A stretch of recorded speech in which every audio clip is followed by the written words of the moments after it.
நமது ஜெபம் டிவியில் பூரண சுவிசேஷ எக்காலம். God is holding the breath of every human being in his hands. He has created everything in the skies out of his hands. அவருடைய கரத்தினாலே வானத்தையும் வானத்தில் உள்ள எல்லாவற்றையும் அவர் சிருஷ்டித்திருக்கிறார். Such a big God is ready to keep his hands over your life. Blessing Worship Center presents Trumpet of the Full Gospel every Monday at 7:30 p.m. Don't miss it on Jebam TV. Sometimes God sends his hand in different forms. சில நேரங்களில் கர்த்தர் தம்முடைய கரத்தை வித்தியாசமான நிலைகளிலே நம்மிடத்தில் அனுப்புகிறது உண்டு. But we fail to realize and recognize the hand of God in our life. ஆனால் நம்முடைய வாழ்க்கையில தேவனுடைய கரம் இருக்கிறது என்பதை நாம் உணராமல் அறியாமல் விட்டுவிடுகிறோம். So many times we fail to see the things that God intended to give us. கர்த்தர் நம்முடைய வாழ்க்கையில கொடுக்க விரும்புகிறதை அநேக நேரங்களில் நாம் பார்க்காமல் போய்விடுகிறோம். We tell a lot of excuses. அநேக சாக்கு போக்குகளை நாம் சொல்லுகிறோம். But God always sends or gives his hand to rescue us. கர்த்தர் எப்பொழுதுமே தம்முடைய கரத்தை நமக்கு நேராக அனுப்பி நம்மை காப்பாற்ற விரும்புகிறார். Amen. The Bible says. வேதம் சொல்லுகிறது. Let's read it together. நாம் எல்லாம் ஒன்றாக இணைந்து வாசிக்கலாம். Jabez prayed.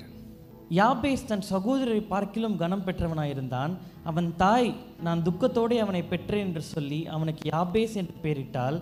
யாபேஸ் இஸ்ரவேலின் தேவனை நோக்கி, தேவரீர் என்னை ஆசீர்வதித்து என் எல்லையை பெரிதாக்கி உமது கரம் என்னோடு இருந்து தீங்கு என்னை துக்கப்படுத்தாதபடிக்கு அதற்கு என்னை விலக்கி காத்தருளும் என்று வேண்டிக் கொண்டான். அவன் வேண்டிக் கொண்டதை தேவன் அருளினார். So the first portion we studied last month. கடந்த மாதம் இந்த வசனத்தின் முதல் பகுதியை நாம் தியானித்தோம். The second part is what we are going to look into it. இன்றைக்கு நாம் அந்த வசனத்தின் இரண்டாவது பகுதியை பார்க்க போகிறோம். He said, Lord, bless me and enlarge my territories. அவன் ஜெபித்து சொன்னான், ஆண்டவரே என்னை ஆசீர்வதித்து என் எல்லையை பெரிதாக்கும். And the next part of the prayer was, he said, let your hand be with me. அவனுடைய ஜெபத்தின் இரண்டாவது பகுதி, உமது கரம் என்னோடு இருக்கட்டும். Let your hand be with me. உமது கரம் என்னோடு இருந்து. Let your hand be with me. உம்முடைய கரம் என்னோடு இருக்கட்டும். So as a verse in the Bible in Psalms it says, சங்கீதத்திலே ஒரு வசனம் ஒன்று இருக்கிறது. people forgot the hand of God in their life. தங்களுடைய வாழ்க்கையில ஜனங்கள் தேவனுடைய கரத்தை மறந்து போனார்கள். They remembered everything but they forgot the hand of God. அவங்க எல்லாத்தையும் நினைவில் இருக்கு, ஆனால் தேவ கரம் இருக்கிறதை அவர்கள் மறந்து போனார்கள். Sometimes we forget the hand of God in our life. சில நேரங்களிலே தேவனுடைய கரம் நம்முடைய வாழ்க்கையில இருக்கிறதை நாம் மறந்து விடுகிறோம். We forget how he lifted us from nowhere and he has brought us somewhere. ஒன்றுமே இல்லாத ஒரு நிலையில் இருந்த கர்த்தர் எப்படி நம்மை உயர்த்தி இப்படிப்பட்ட ஒரு நிலைக்கு கொண்டு வந்தார் என்பதை நாம் மறந்து விடுகிறோம். God himself says that they forgot my hand. கர்த்தர் அவரே சொல்லுகிறார், ஜனங்கள் என்னுடைய கரத்தை மறந்து போனார்கள். But here you can see Jabez said, Jabez did not lament over his situation. யாபேசை இங்க நாம் பார்க்கும் பொழுது யாபேஸ் தன்னுடைய சூழ்நிலை குறித்து முறுமுறுக்காமல், he did not cry over his situation அவனுடைய சூழ்நிலைகளை பார்த்து அவன் அழுது கொண்டிராமல் and keep condemning himself. அவன் குற்றப்படுத்திக் கொள்ளாமல், he said, Lord, he had a desire to change his situation. அவனுடைய சூழ்நிலைகள் மாற வேண்டும் என்ற ஒரு ஆசை அவனுக்குள்ள இருந்தது. First, God moves in the lives of people who have a desire for the situation to change. முதலாவதாக தன்னுடைய வாழ்க்கையில இருக்கிற காரியங்கள் சூழ்நிலைகள் மாற வேண்டும் என்கிற ஒரு வாஞ்சை இருக்கும் பொழுதுதான் கர்த்தர் ஒரு மனிதனுடைய வாழ்க்கையில செயல்படுகிறார். Jabez did not want to be content with his average life. யாபேஸ் தன்னுடைய சாதாரணமான வாழ்க்கையிலே அவன் திருப்தியாகவில்லை. Jabez wanted to move ahead. யாபேசுக்கு முன்னேறி செல்ல வேண்டும் என்ற விருப்பம். He wanted to come out of the pit where he is lying. அவன் இருந்த அந்த குழியிலிருந்து அவன் வெளியே வர வேண்டும் என்று விரும்பினான். And he knew that my life will not change if God's hand does not come over me. தேவனுடைய கரம் என்னுடைய வாழ்க்கையில என் மேலே வராவிட்டால் என்னுடைய வாழ்க்கை சூழ்நிலைகள் மாறாது என்பதை யாபேஸ் நன்காக அறிந்திருந்தார். Sometimes the devil tries to keep us satisfied in the situation where we are. சில நேரங்களிலே பிசாசு என்ன செய்வான் என்றால் நம்முடைய வாழ்க்கையில நாம் இருக்கிற நிலைமையிலே நம்மை திருப்தியாக வைத்து விடுவான். He thinks that okay, this is enough.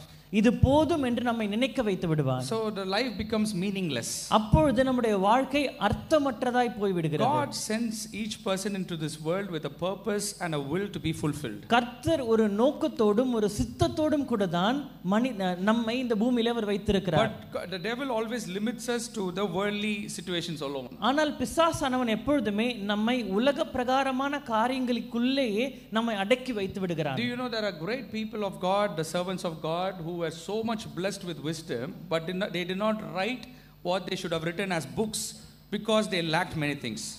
அநேக கர்த்தருடைய பரிசுத்தவான்களை குறித்து நாம் கேள்விப்படுகும் பொழுது கர்த்தர் அவர்களுக்கு அதிக ஞானத்தை கொடுத்திருந்தார். ஆனால் அந்த ஞானத்தை வைத்து அவர்கள் எழுதி வைக்க வேண்டிய காரியங்களை எழுதி புத்தகங்களாக வைக்காமல் போன காரியங்கள் உண்டு. Because they didn't make use of the time and the resources which God gave them. கர்த்தர் அவர்கள் கொடுத்த ஞானத்தையும் அவர்கள் கொடுத்த நேரத்தையும் தாளந்தையும் அவர்கள் பயன்படுத்தவில்லை. They were satisfied with what they had. அவர்களுக்குள்ளே இருந்ததிலே அவர்கள் போதும் என்று திருப்தியாக இருந்து விட்டார்கள். I always say satisfaction brings stagnation. நான் எப்பொழுதுமே சொல்லுவேன், திருப்தி தேக்கத்தை கொண்டு வரும். If you pour a water into a small space and leave it there, நீங்க தண்ணியை ஒரு சின்ன ஒரு பாத்திரத்துல ஊத்தி வைத்து விட்டீங்கன்னா and it doesn't move, அது நகராம அப்படி இருந்தால் after 1 week or 1 month you will see that there is a smell that is generating out of it.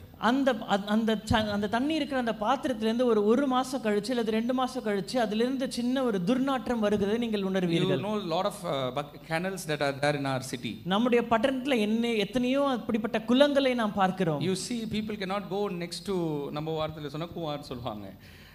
The canals that was flowing with good water. நல்ல தண்ணி பாய்ந்து கொண்டிருந்த அந்த ஒரு சில கால்வாய்கள் கூவாறு கூட சொல்லலாம் நம்ம பட்டணத்துல அதன் வழியே நம்மால போக கூட முடியாது. Actually I read the history. They planned this canal so that people can have a connection through boat services. அவங்க அந்த கூவார் என்பதை அவர்கள் திட்டமிட்டார்கள். எதுக்கென்றால் பட்டணத்திற்குள்ளே படகுகள் மூலமாக போய் வர வேண்டும் என்றுதான் அதை திட்டமிட்டு அதை செய்தார்கள். Tourists can come to Chennai city and they can go all through this canals and they can enjoy the sceneries. பிரயாணம் செய்கிறவர்கள் எல்லாம் இங்க வந்து இந்த படகுகளை பிரயாணம் செய்து பட்டணத்தின் அழகை பார்த்துவிட்டு போகலாம் என்பதற்காக தான் அதை திட்டமிட்டு அவர்கள் செய்தார்கள். But if you see now, no one wants to go near the canals now. ஆனால் இப்பொழுது பார்த்தீங்கன்னா அந்த கூவாற்றின் பக்கமாய் நாம் யாருமே போக விரும்புகிறதில்லை. Because even before you go, you can smell a bad smell odor coming out of it. அங்க போகிறதுக்கு முன்பாகவே அதன் கிட்ட போகும்போது அதிலிருந்து துர்நாற்றம் வருகிறதை நம்மால் உணர முடியும். How did this good water change into such a bad odor? இந்த நல்ல தண்ணி எப்படி கெட்ட தண்ணியாக மாறினது? Because it stopped at one point. It stopped its movement. அது ஓடுகிறதை ஒரு கட்டத்திலே நிறுத்தி விட்டது. It just stood still. அது அப்படியே தேங்கி நிற்க ஆரம்பித்தது. It stood still wherever it was. அது எங்க இருக்கிறதோ அங்கேயே தேங்கி நிற்க ஆரம்பித்தது. And when it started to stand still, அது அப்படியே தேங்கி நிற்க ஆரம்பித்த போது when people started dropping unwanted things, அதற்கு பிறகு ஜனங்கள் தேவையில்லாத குப்பைகளை அதிலே போட ஆரம்பித்தார்கள். It started smelling. அதிலே துர்நாற்றம் வர ஆரம்பித்தது. It is applicable to our lives too. அது நம்முடைய வாழ்க்கைக்கும் பொருந்தினதா இருக்கும். So Jabez wanted to change his life, so he said, Lord, expand my boundaries and may your hand be over me. யாபேசுக்கு தன்னுடைய வாழ்க்கையின் சூழ்நிலை மாற வேண்டும். ஆகவே தான் அவன் ஜெபித்து சொன்னான், ஆண்டவரே என்னை ஆசீர்வதித்து என் எல்லைகளை பெரிதாக்கும் என்று. And when God's hand comes over us, he can rescue us. Not only he can rescue us, he stays with us. தேவனுடைய கரம் நம்முடைய வாழ்க்கையில வரும்பொழுது அந்த கரம் நம்மை காப்பாற்ற முடியும். காப்பாற்றுகிறது மாத்திரமல்ல, அந்த கரம் நம்மளோடு இருந்து நம்மை ஆசீர்வதிக்க முடியும். It is only through your faith that you can allow God's hand to come over your life. உங்களுடைய விசுவாசத்தினால மாத்திரமே தேவ கரம் உங்களுடைய வாழ்க்கையிலே வருகிறதை நீங்கள் அனுமதிக்க முடியும். God's hand makes you stand out of everyone. தேவ கரம் உங்களுடைய வாழ்க்கையில் இருக்கும்போது நீங்கள் வித்தியாசப்பட்டவர்களாய் விசேஷமானவர்களாய் மற்றவர்களிலும் நீங்கள் தென்படுவீர்கள். The hand of the Lord keeps you safe in the fiery furnace and it helps you defeat the giants and close the mouths of the hungry lions. நீங்கள் தேவனுடைய கரம் உங்களுடைய வாழ்க்கையில் இருக்கும் பொழுது நீங்கள் குழியில இருந்தாலும் பசியுள்ள சிங்க கபியில இருந்தாலும் எங்க இருந்தாலும் அந்த கரம் உங்களை பாதுகாத்து உங்களை நடத்தும். The hand of the Lord should come over you. தேவனுடைய கரம் உங்களுடைய வாழ்க்கையின் மேலே வர வேண்டும். How many of you say that the hand of the Lord should come over my life in this day? எத்தனை பேர் சொல்றீங்க தேவ கரம் இன்றைக்கு என்னுடைய வாழ்க்கையில வர வேண்டும் என்று? ஆமென். நல்ல கைகளை உயர்த்தி சொல்லுவோமா? ஆமென். When the hand of the Lord comes over our head, தேவ கரம் நம்முடைய தலையின் மேலே வந்து இறங்கும் பொழுது, there's a verse that the Bible says, anoint me with your oil. வேதத்திலே ஒரு வசனம் சொல்கிறது, உம்முடைய அபிஷேகத்தினாலே என்னை, உம்முடைய அபிஷேக எண்ணெயினாலே என்னை அபிஷேகியும். Anoint me with your hands so that my head is anointed with oil. உம்முடைய கரத்தினாலே என்னை அபிஷேகம், நான் என்னுடைய வாழ்க்கை அபிஷேகத்தால் நிரம்பட்டும். When God's hand comes over your head, you are filled with wisdom. தேவ கரம் உங்களுடைய வாழ்க்கையில வரும்பொழுது உங்களுடைய வாழ்க்கை ஞானத்தினாலே நிரம்பி இருக்கிறது. When God's hand comes over your hands, you are filled with protection. தேவ கரம் உங்களுடைய வாழ்க்கையில வரும் பொழுது உங்களுடைய வாழ்க்கை பாதுகாப்பாக மாறுகிறது. Protection. You become protective. நீங்க பிரயோஜனம் உள்ளவர்களாய் மாறுகிறீர்கள். நீங்கள் பலன் கொடுக்கிறவர்களாய் மாறுவீர்கள். And when the Lord's hand comes over your life, you will have the directions from the Lord. தேவனுடைய கரம் உங்களுடைய வாழ்க்கையில வரும் பொழுது தேவனுடைய வழிநடத்துதல் உங்களுடைய வாழ்க்கையில காணப்படும். No one can lift their life by their own efforts. தன்னுடைய சொந்த முயற்சிகளினாலே ஒருவனால் தன்னுடைய வாழ்க்கையை உயர்த்த முடியாது. Again I repeat, no one can lift their life by their own efforts alone. மறுபடியுமாக சொல்லுங்க, தன்னுடைய சொந்த முயற்சிகளினால் மாத்திரமே ஒரு மனிதன் தன்னுடைய வாழ்க்கை தரத்தை உயர்த்த முடியாது. If you try to jump on your own, உங்க சொந்த பலத்தில் நீங்கள் குதித்தீர்களானால் you should be assured of one thing, you will come down quickly as you jumped. நீங்க ஒரு விஷயத்தை புரிந்து கொள்ளணும், எவ்வளவு சீக்கிரமா குதிக்கிறீங்களோ அவ்வளவு சீக்கிரமா கீழே திரும்ப வருவீங்க. How quickly you go up, so quickly you will come down. எவ்வளவு சீக்கிரமா மேலே போறீங்களோ அவ்வளவு சீக்கிரமா கீழே வருவீங்க. Because you have done this through your effort, you will come down automatically. ஏனென்றால் உங்களுடைய சொந்த பலத்தினால இதை செய்தீங்க, அதனால சீக்கிரமா திரும்ப கீழே வருவீங்க. There are a lot of practical things that you can see in your life to understand the concept of God's hand in your life. தேவனுடைய கரம் உங்களுடைய வாழ்க்கையில இருப்பதை உணர்ந்து கொள்ள எத்தனையோ விதமான செயல்முறையின் காரியங்களை உங்களுடைய வாழ்க்கையில உங்களால் பார்க்க முடியும். If there is a heavy furniture you try to push and you are not able to push, உங்களுடைய வீட்டிலே ஒரு பெரிய ஒரு கனமான ஒரு டேபிள் ஏதாவது இருக்குமானால் and you are not able to push அது it உங்களை தள்ள முடியவில்லை, when you have another hand to help you to push it, it will be easier. அதை தள்ளுவதற்கு உதவி செய்ய இன்னொரு கரம் இருந்தால் உங்களால் சேர்ந்து அதை தள்ளி உங்களால் நகர்த்த முடியும். This is how you move forward in your life. Don't try to push with your own hands, you will be wasting your time and energy. இப்படித்தான் உங்களுடைய வாழ்க்கையிலும் கூட நீங்கள் உங்க சொந்த பலத்தினாலே சொந்த முயற்சினாலே நீங்கள் முன்னேற முயற்சிப்பீங்களானால் உங்க சொந்த கரங்களால மாத்திரம் தள்ள முயன்றால் அது நடக்காது. Our own efforts along with God's hand will bring the results. நம்முடைய முயற்சிகள் தேவனுடைய கரத்தோடு கூட இணைந்து இருக்கும் பொழுது அது அப்பொழுது பலனை கொடுக்கும். Today morning I believe after this sermon definitely the Lord's hand is going to come upon each and every person seated here. இந்த காலை வேளையிலே நான் விசுவாசிக்கிறேன், இந்த பிரசங்கத்திற்கு பிறகு தேவனுடைய கரம் இந்த ஆலயத்துக்குள்ளே உட்கார்ந்து கொண்டிருக்க உங்கள் ஒவ்வொருவர் மேலும் வரப்போகிறது. நல்ல கைகளை உயர்த்தி ஆமென் சொல்லுவோமா? ஆமென். If you compare to the signs and wonders of this world, இந்த உலகத்தின் அற்புத அடையாளங்களோடு கூட நீங்கள் ஒப்பிட்டு பார்த்தால் it is the Lord's hand which created everything. தேவ கரம் தான் எல்லாவற்றையும் உருவாக்கினது. In Psalms 19th chapter first verse the Bible says, சங்கீதம் 19ஆம் அதிகாரம் 1ஆம் வசனத்திலே வேதம் சொல்லுகிறது, heavens declare the glory of God and the skies proclaim the work of his hands. வானங்கள் தேவனுடைய மகிமையை வெளிப்படுத்துகிறது, ஆகாய விரிவு அவருடைய கரங்களின் கிரியையை அறிவிக்கிறது. The skies proclaim the work of his hands. வானங்கள் தேவனுடைய மகிமையை வெளிப்படுத்துகிறது, ஆகாய விரிவு அவருடைய கரங்களின் கிரியையை அறிவிக்கிறது. The skies declare the work of his hands. ஆகாய விரிவு அவருடைய கரங்களின் கிரியையை அறிவிக்கிறது. The suns declare the work of God's hands. சூரியன் தேவ கரத்தின் கிரியையை அறிவிக்கிறது. The stars declare the work of God's hands. நட்சத்திரங்கள் தேவ கரத்தின் கிரியையை நமக்கு அறிவிக்கிறது. I want you to see the picture that I'm trying to bring it in your mind. நான் உங்களுடைய கண்களுக்கு முன்பாக கொண்டு வர விரும்புகிற அந்த படத்தை நீங்கள் பார்க்க வேண்டும். You want to know how big is God's hand? தேவனுடைய கரம் எவ்வளவு பெரியது என்பதை நீங்கள் உணர்ந்து கொள்ளணும்னா, every day night you go to the star and look at it. ஒவ்வொரு நாள் இரவும் நீங்க போய் வானத்தை அந்த ஆகாயத்தை அப்படியே பாருங்க. There is a star which is called as a neutron star.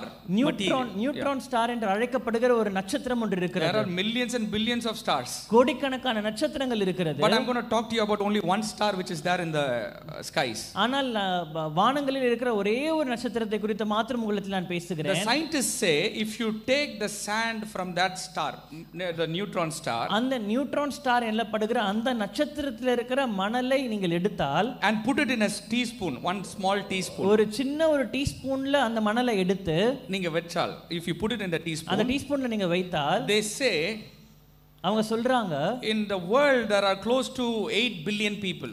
கிட்டத்தட்ட 800 கோடி ஜனங்கள் இருக்கிறார்கள் இந்த உலகத்துல. எத்தனை பேர் இருக்காங்க? சத்தமா சொல்லாமே.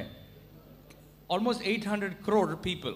கிட்டத்தட்ட 800 கோடி ஜனங்கள் இந்த உலகத்துல இருக்கிறார்கள். If we calculate an average weight of 60 kilos for a person, ஒரு மனிதனுடைய weight 60 கிலோன்னு எடுத்தா, it is close to 490 followed by 13 zeros. அந்த எண்ணை நீங்க பார்க்கலாம், 490 அதுக்கு பின்பாக கிட்டத்தட்ட 9 பூஜ்ஜியங்கள் இருக்கிற கிலோ வரும். Or else I'll put it in this 4 followed by 13 zeros. 00000000000 kilo.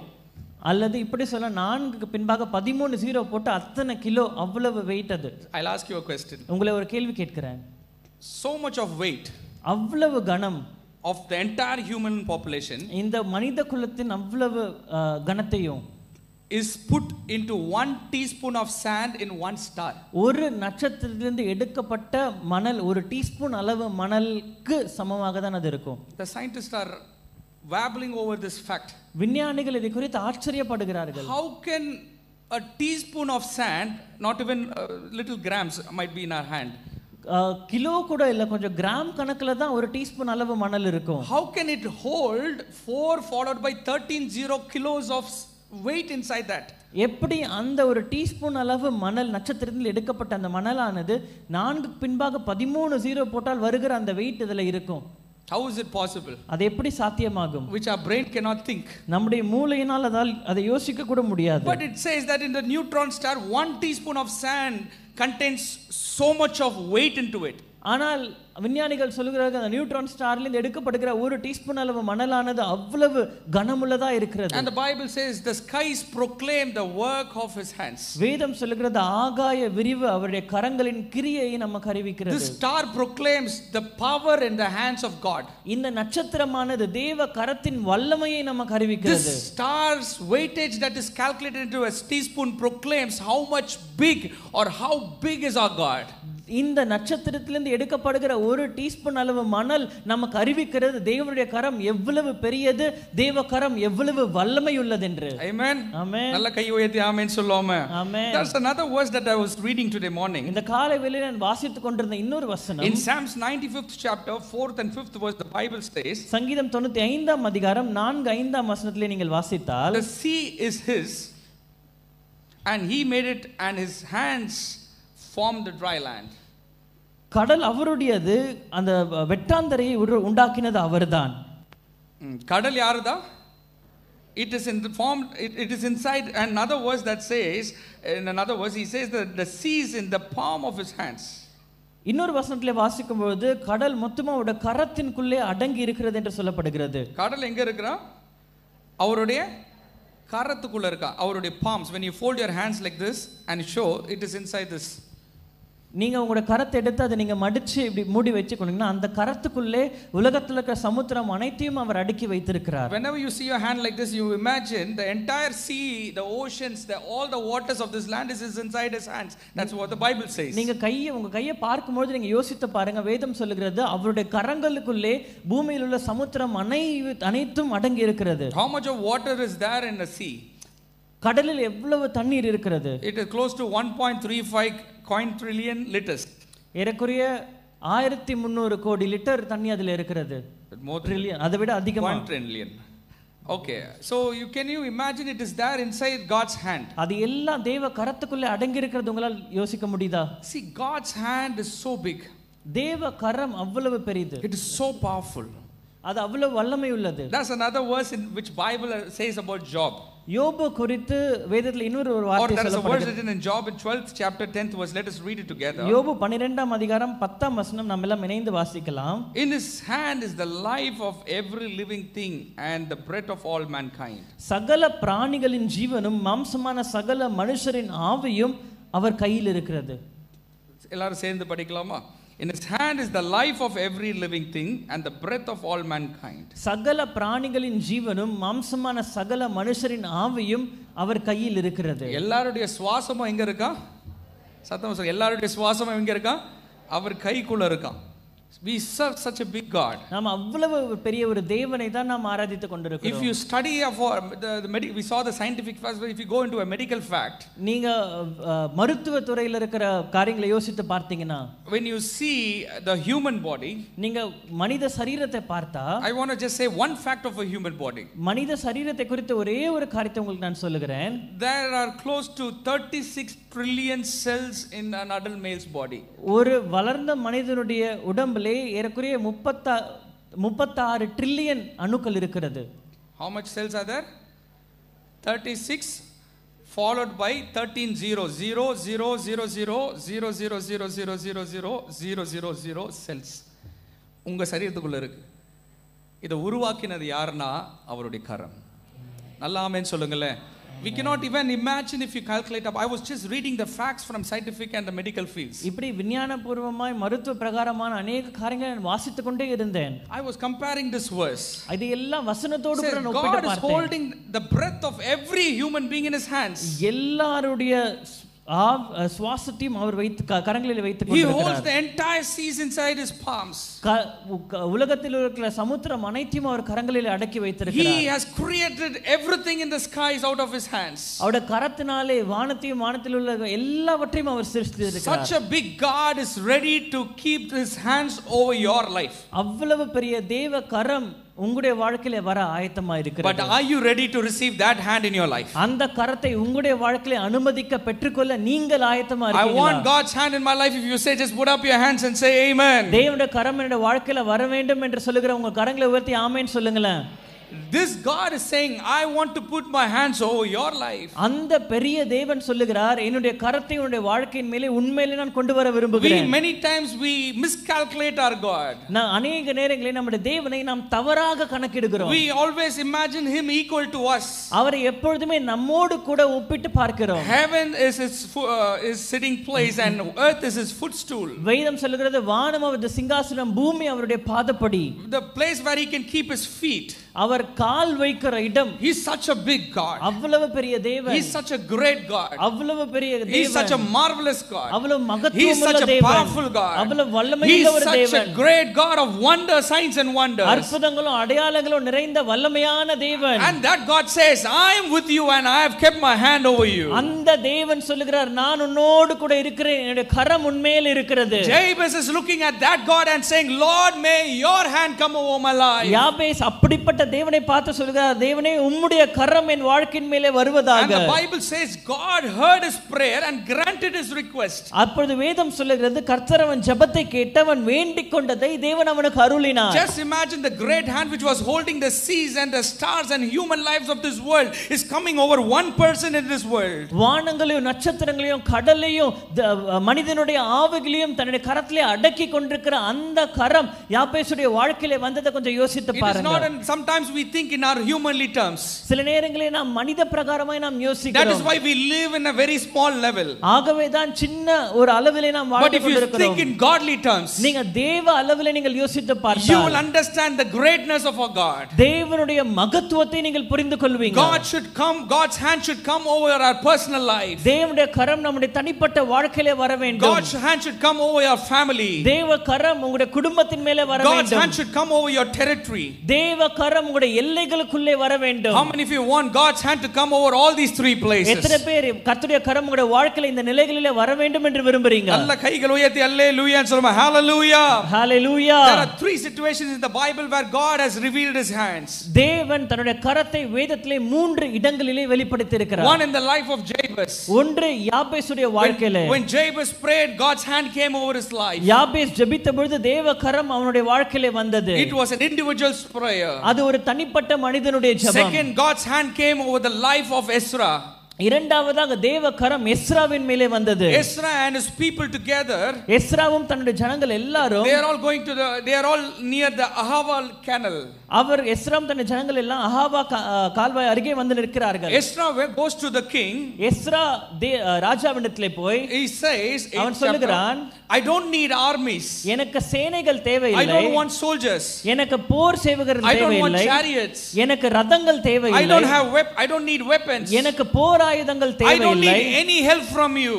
எனக்கு உம்மிடத்திலே உதவி ஒன்றும் தேவையில்லை. Why? Because I have God's hand over my life. ஏனென்றால் தேவ கரம் எங்களுடைய வாழ்க்கையின் மேலே இருக்கிறது. Ezra was able to understand God's hand over his life is more than enough, more than anything in this world. இந்த உலகத்திலே இருக்கிற எல்லாவற்றை காட்டிலும் தேவனுடைய கரம் என்னுடைய வாழ்க்கையில இருந்தால் அதுவே போதுமானது என்பதை எஸ்ரா அறிந்து கொண்டார். Let's turn to the book of Ezra 8th chapter 21st to 23rd verse. Ezra 8ஆம் அதிகாரம் 21ஆம் வசனம் முதல் 23ஆம் வசனம் வரை நாம் வாசிக்கலாம். Let us read it together. அப்பொழுது நாங்கள் எங்கள் தேவனுக்கு முன்பாக எங்களை தாழ்த்துகிறதற்கும் எங்களுக்காகவும் எங்கள் பிள்ளைகளுக்காகவும் எங்கள் சகல பொருள்களுக்காகவும் செவ்வையான வழியை தேடுகிறதற்கும் நான் அங்கே அந்த அகாவா நதியண்டையிலே உபவாசத்தை கூறினேன். வழியிலே சத்ருவை விலக்கி எங்களுக்கு துணை செய்யும்படிக்கு நான் ராஜாவிடத்தில் சேவகரையும் குதிரை வீரரையும் கேட்க வெட்கப்பட்டிருந்தேன். ராஜாவிடத்தில் சேவகர்களையும் குதிரைகளும் கேட்க வெட்கப்பட்டிருந்தேன். எங்கள் தேவனுடைய கரம் தம்மை தேடுகிறவர்கள் எல்லார் மேலும் அவர்களுக்கு நன்மையாக இருக்கிறது என்றும், எங்கள் தேவனுடைய கரம் அவர்களை தேடுகிற யாவர் மேலும் நன்மையா இருக்கிறது என்பதும், அவருடைய வல்லமையும் அவருடைய கோபமும் அவரை விட்டு விலகுகிறவர்கள் எல்லார் மேலும் இருக்கிறது என்றும் நாங்கள் ராஜாவுக்கு சொல்லியிருந்தோம். See, Ezra has proclaimed a word to the king. Ezra ராஜாவிடத்திலே ஒரு வார்த்தையை சொல்லுகிறார். He says, King, I am going on a journey. ராஜாவே, நான் ஒரு பிரயாணத்திலே போகிறேன். In this journey I would need the help of men. அந்த பிரயாணத்திலே எனக்கு மனிதனுடைய உதவி தேவை. I might need the help of soldiers. எனக்கு போர் சேவகனுடைய உதவி I தேவைப்படலாம். might need the help of rich people. ஐஸ்வரியவான்களுடைய உதவி தேவை I might இருக்கலாம். need the help of army warriors. சேனை வீரர்களுடைய உதவி எனக்கு தேவைப்படலாம். Though all these things are needed, இது எல்லாமே தேவைப்பட்டாலும், but because I have the hand of God in my life, ஆனால் தேவ கரம் என்னுடைய வாழ்க்கையின் மேலே இருக்கிறதுனாலே I might not need these things. இவைகள் எல்லாம் எனக்கு தேவையில்லாமல் போகலாம். Amen. ஆமென். இன்றைக்கு உங்க வாழ்க்கையில நீங்க முன்னேறதுக்கு உங்களுக்கு தேவை மனிதர்களா நீங்க நினைத்து கொண்டிருக்கலாம். You might think you might need contacts, influence, studies or some kind of help from the government. நீங்க உங்களுடைய வாழ்க்கையில முன்னேறுவதற்கு மனிதர்களுடைய உதவி, ஏதாவது உங்களுடைய தாளந்துகள், உங்களுடைய படிப்பு, அரசாங்கத்திலிருந்து உதவி ஏதாவது ஒன்று தேவைப்படும் என்று நீங்கள் நினைத்திருக்கலாம். But there is another side to it. ஆனால் அதுக்கு இன்னொரு பக்கம் ஒன்று இருக்கிறது. When God's hand is in our life, தேவ கரம் நம்முடைய வாழ்க்கையில வரும் பொழுது God is able to provide everything that we need. உங்களுக்கு தேவையான எல்லாவற்றையும் கர்த்தரால் கொடுக்க முடியும். How many of you believe that? Amen. Allah amen சொல்லுவோமா? Amen. We might have everything of this and not God's hand. இது எல்லாமே நம்முடைய வாழ்க்கையில இருந்தும் தேவ கரம் இல்லாமல் இருக்கலாம். It is all vain. அது எல்லாம் வீணாக தான் இருக்கும். Always remember the example of you jumping yourself. எப்பொழுதுமே நீங்க குதிக்கிற அந்த உதாரணத்தை யோசித்து பாருங்க. When you jump on your own strength, உங்களுடைய சொந்த பலத்தில் நீங்கள் குதிப்பீங்களா? how quick you go up, so quick you come down. எவ்வளவு சீக்கிரமா மேலே போறீங்களோ அவ்வளவு சீக்கிரமா நீங்க கீழே விழுவீங்க. When you are in God's hand and when God lays his hands over you and he lifts you up, you will never come down. தேவ கரம் உங்கள் மேலே இருந்து தேவ கரம் உங்களை தூக்கி உயர்த்துமானால் நீங்கள் கீழே வருவதில்லை. So what Ezra and his people did, எஸ்ராவும் தன்னோடு கூட இருந்த ஜனங்களும் என்ன செய்தார்கள்? they all gathered together and they fasted and prayed. அவர்கள் எல்லாம் ஒன்றாக இணைந்து உபவாசித்து ஜெபித்தாங்க. And you can go home and read the other portions of நீங்க that book. வீட்டுக்கு போய் அதோட மற்ற வசனங்களை நீங்கள் வாசித்து As they பார்க்கலாம். proclaimed, God's hand came over Ezra and his people. அவர்கள் அறிவித்த வண்ணமாய் தேவ கரம் எஸ்ராவின் மேலும் அவருடைய ஜனங்கள் மேலும் வந்தது. Ezra proclaimed before, எஸ்ரா அறிவித்தான், and really God honored his claim and he put his hands over Ezra. Ezra செய்த அறிக்கையை கர்த்தர் கனப்படுத்தி அவருடைய கரத்தை அவர்கள் மேலே வைத்தார். There is another situation where people were tormented by some officials in those days. அந்த நாட்களிலே அதிகாரிகளினாலே துன்பப்படுத்தப்பட்ட ஜனங்களை குறித்து நாம் வாசிக்கலாம். Church was tormented. சபை துன்பப்படுத்தப்பட்டது. There was a big trouble against the church. சபைக்கு எதிராக ஒரு பெரிய ஒரு ஒடுக்குதல் வந்தது. When you go home and read the portions in Acts 4th chapter, let's read 29th verse alone. நீங்கள் அப்போஸ்தலர் 4ஆம் அதிகாரம் 29ஆம் வசனத்தை நீங்கள் வாசிப்பீங்கன்னா, and they came together and they prayed as a church. அவர்கள் எல்லாம் ஒன்றாக இணைந்து சபையா அவர்கள் ஜெபிக்கிறாங்க. They prayed, Lord, may your hand be with us so that we can preach boldly. அவர்கள் ஜெபிக்கிறாங்க, கர்த்தாவே உம்முடைய கரம் எங்கள் மேல் இருக்கட்டும், நாங்கள் தைரியமாய் போய் சுவிசேஷத்தை அறிவிக்கட்டும். Let's read that verse together. 4th chapter 29th verse, Acts, the book of Acts. அப்போஸ்தலர் 4ஆம் அதிகாரம் 29ஆம் வசனம். இப்பொழுதும் கர்த்தாவே அவர்கள் பயமுறுத்தல்களை தேவரீர் கவனித்து உம்முடைய பரிசுத்த பிள்ளையாகிய இயேசுவின் நாமத்தினாலே அடையாளங்களும் அற்புதங்களும் நடக்கும்படி செய்து பிணியாளிகளை குணமாக்கும்படி உம்முடைய கரத்தை நீட்டி உம்முடைய ஊழியக்காரர் put your hands or stretch your hands. இந்த கரத்தை நீர் நீட்டும். See, the apostles are praying a prayer. இங்கே அப்போஸ்தலர்கள் ஒரு ஜெபத்தை ஜெபிக்கிறார்கள். There's a need as a church when they are tormented. ஒரு சபையா அவர்கள் துன்பப்படுத்தப்பட பொழுது அவர்களுக்கு ஒரு தேவை வருகிறது. They all went to God and they requested one thing in their life. அவர்கள் எல்லாம் கர்த்தரிடத்தில் போய் ஒரே ஒரு காரியத்தை அவர்கள் கேட்கிறார்கள். Lord, stretch out your hand. ஆண்டவரே உம்முடைய கரத்தை நீர் நீட்டும். May your hand be over us. உம்முடைய கரம் எங்கள் மேலே இருக்கட்டும். May your hand rescue us. உம்முடைய கரம் எங்களை விடுவிக்கட்டும். And later you know what happened. Let's read one more verse from the same portion, 11th chapter 21st verse. 11ஆம் அதிகாரம் 24ஆம் வசனத்தை என்னோடு கூட சேர்ந்து வாசிங்க. Acts 11:21. அப்போஸ் 11ஆம் அதிகாரம் 21ஆம் வசனம். The Lord's hand was with them. கர்த்தருடைய கரம் அவர்களோடு இருந்தது. And great number of people believed and turned to the Lord. அநேக ஜனங்கள் விசுவாசிகளாகி கர்த்தரிடத்தில் திரும்பினார்கள். சேர்ந்து சொல்லுவோமா, the Lord's hand was with them.